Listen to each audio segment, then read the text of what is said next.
Snapshot 22w45a comes with a load of new things like more blocks, the bamboo family, and also a new tab to the creative inventory. So let's get started. Bringing it over here to the changelog, we have the most exciting thing up here, right here in the front and center of this changelog. We of course have some text and then the new features. So the new default skins for offline players just means you can access those while offline, which is very, very cool. But let's go ahead and look at this new feature, added block of bamboo and strip block of bamboo. Now that seems interesting. So if we were over here and just happened to randomly teleport to a bamboo jungle, that would be a very, very cool bamboo jungle that is next to the ocean, and a bamboo jungle with no bamboo. Okay, that's interesting, but I guess we'll let it slide and see if we can find some bamboo over here. Look at this, and here is some bamboo, and if we were to take exactly 9 of this bamboo right here, we could do something special. So if I was to take this bamboo, these 9 pieces, and put them into a crafting table, all in separate slots, of course, I could get myself a block of bamboo. And this is what that block looks like. Now, this texture might look a little bit familiar, but it also has another property, which I want to show you off before I tell you why it's familiar. So if I took this axe and I stripped it, you might think, oh, I actually recognize that texture now. And indeed you do. It is the exact same texture as the side of bamboo planks, and you can see this plainly if I put bamboo planks next to it. The bamboo planks, of course, have a different top. The bamboo planks are this all the way around. They almost look like stripped bamboo logs, but in fact, they're not.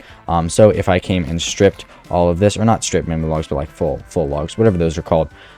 So we're looking at this, you can see they look exactly the same, but the only way to get this green color without, of course, using the actual bamboo itself is to use this block form. And you cannot actually anymore craft let me go get some more bamboo really quick. Give me a second. You cannot actually craft this with bamboo anymore. If I tried to make some of the planks, I cannot do that anymore. What you have to do is you have to take the block of bamboo, and it gives you 2 bamboo planks instead of logs, which give you 4. This gives you 2, and you can use these 2 bamboo planks to make things like pressure plates and slabs. If we went ahead and did this, you can make slabs. You can make your everything that you would want, you can make now with your bamboo, but you have to start out by making this block of bamboo.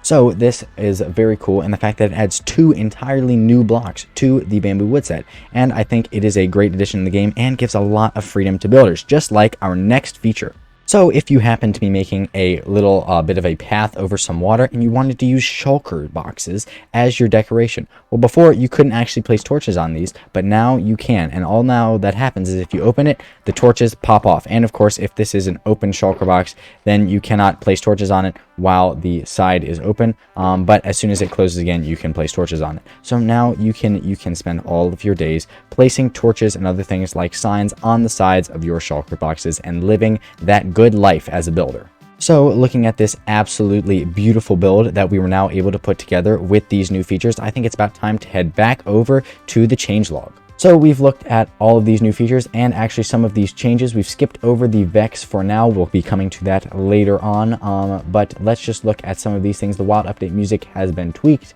and some things have been changed with this. We will look at the creative inventory changes in a minute. But now it is time to look at the Vex. So what better way to find a Vex than to find a woodland mansion? And oh, look at that, we just found one. Isn't that insane? And I definitely did not do anything to find it at all. So look at this, we now have a woodland mansion. Now I think the best way to see the Vex would be to go in there in survival. So if I just walked up to this in survival and happened to find a load of amazing gear on the ground, insane. Let's just go ahead and equip it and then sort out some of our items. Yes, okay, this is absolutely amazing. And look at that, there's already bad guys to fight, but we don't actually care about him. Let's go up to the next floor. You know, I'm really glad that that steak just showed up in my inventory, and also I'd just like to say that this is an incredibly broken mansion, so I'm not really sure how it is honestly working out, like what on earth is even happening. But let's go up to the top story because we might be able to find not one of these guys, but more accurately where would one find a evoker? Yes, here he is, and hopefully he'll spawn some Vex in for us. Some Vex, come on, any Vex? Come on, guy. Spawn the Vex.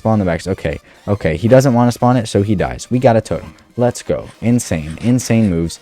And there's more of these guys, but I don't care about them. Let's see if we can find one of these guys. And there are the Vex that we've all been waiting for this entire episode. And look at them. They look very cool. And let's see if our editor can just snap freeze one of these moments real quick. Thank you very much, editor. I appreciate that. And it looks like we're going to use this totem, but I don't really care. So yes, this is the new texture for the Vex. And I think it looks very, very cool. And these guys have given me not the nicest welcome. I've kind of offended. But yes, this texture is quite cool, I think. And we'll explore why I think they changed it to this in a moment. So now that I've given them what you might call a parting gift, let's actually go ahead and spawn in a load of Vexes here in creative mode and see if we can get a look for what they look like over here. So you see they're very similar to the Allay texture actually, and that is why I brought along some Allay spawn eggs too. And so you can see, looking at this, let's take this egg away from this guy and this guy. But yeah, so you can see when they're close to each other. Unfortunately, the Vexes are dying, but that's just going to happen. But you can see the Allays and the Vexes look very similar, and now the Vex is basically just a gray Allay. You see this wing pattern? Yeah, well, you see the Vex has the same wing pattern. The only difference is the Vex is, of course, gray. It has a bit more angry eyebrows, and it, of course, has a sword. But it looks like the Pillagers are getting along very fine with that gift I left them.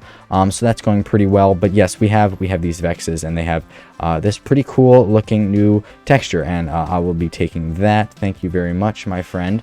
But yes, so we've got all these new textures, and they look generally pretty cool. I think I like it, and again, I think it's more parody with the Allay to try to add a little bit more lore in that aspect, because the Vexes are now like fallen Allays. So maybe it's possible that the Evokers created the Allays in the first place. That is definitely a possibility, but give me your opinions on the lore down in the comment section. So back over to the changelog, the penultimate time for this episode. Let's look at some of these creative inventory changes. There are some operator-only items. An entire new tab has been added to the game, and I'll show you how to access it. So with a nice background right over here, let's go ahead and open our inventory, and we can clear out these spawn eggs. But look, see, you can see there's stuff full. There's tabs all the way across the top and tabs almost all the way across the bottom. There's one space missing right here. And I was thinking if they added one of these, it would probably be on this side, but I didn't realize that there was actually another space right over here. So I think this is definitely where they're going to put it. And if you want to access this new thing, all you have to do is escape options, go into controls, and then turn this on. You can only do this if you have the operator like precedence on the server that you're on. But of course, I'm in single player, so I of course own this world. But you need to either own the world that you're playing on in multiplayer, or you need to have that given to you by the person who does own the world. So you, of course, you can't just access these very powerful game-breaking blocks without any super valence or whatever. But now you can see there's operator utilities, and this comes with all the different levels of the light block, the debug stick, barrier blocks, structure blocks, and command blocks. And this comes with all of this, and this is absolutely insane, and it's just such a great feature, and I love it. And I'll tell you why. Because the light block, like, that was super cool when they introduced it like a year or two ago, but at the same time I haven't really seen it get used all that much, and I think that is mostly because of the fact that players didn't know, like, you had to use a command to get it to access. And so now it's so much cleaner, it's so much better. The fact that it's right here at your fingertips. Same for the debug stick for builders. This is kind of the builder snapshot, because builders, like, the debug stick is like the greatest thing for them, but you can't access it unless you go through and do all kinds of crazy stuff with commands and stuff. Same for barrier blocks. I use barrier blocks for thumbnails all the time, and I haven't been able to, and I've had to use commands every time until now, and so that just kind of clears out a lot of hassle. And same for command blocks. Doesn't it seem a little bit weird that you need to use a command to get the command block? That just doesn't make sense to me, in my mind. But look at this. This is kind of beautiful. I'm talking about this tab right here, of course.